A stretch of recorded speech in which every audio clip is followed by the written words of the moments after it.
Grasslands project is about maximising the potential for the mag-lime grasslands in County Durham, not just for wildlife but for the people that live here as well. The grasslands round here, for instance, around Blackhall,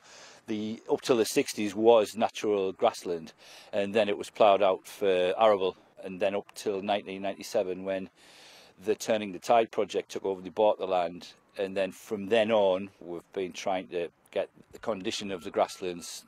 start to approach a more biodiversity sort of rich scenario. The part the National Trust is playing is by getting the farm here at Whiteley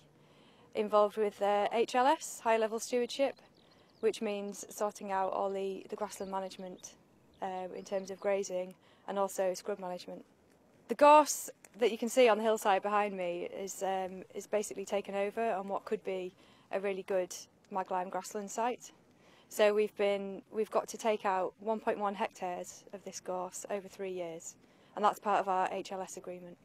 Gorse brushing is basically gorse clearance. So what we do is we're cutting the gorse as close to the ground as we can, and then we're treating it with a herbicide to stop any regrowth. And then we're very carefully, because it burns quite easily, and the stuff that's still growing is very dry underneath, so we're burning it in small bits at a time so it doesn't get out of control. Because we're cutting by hand, it's actually quite a long and arduous task, so we couldn't have actually done what we've achieved this year without the help of local volunteers. Well, I got involved in the project through volunteering with the National Trust, which I've been doing for about a year now, and this is one of the tasks that we've been spending a lot of time on recently.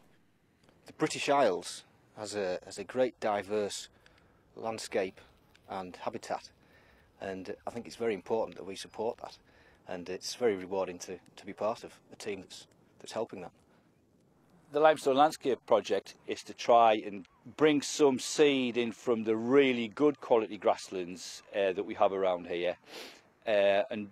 from like good donor sites. The cattle will munch down all of the tall stuff that's left after the year's growth, and then all of the good seed that's come off, they will trample it down so it'll come back even better year after year after year.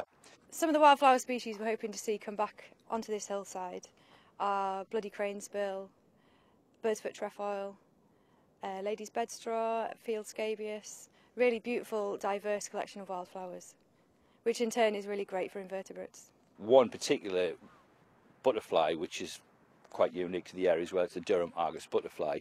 which is its food plant is the rock rose, which the cliff tops do have a good covering of. Well, we've still got 2 more years managing the gorse on Beacon Hill, but we're also looking, because it's such an interesting area, we'd like to move into doing some more education about the area, so we pass on the message about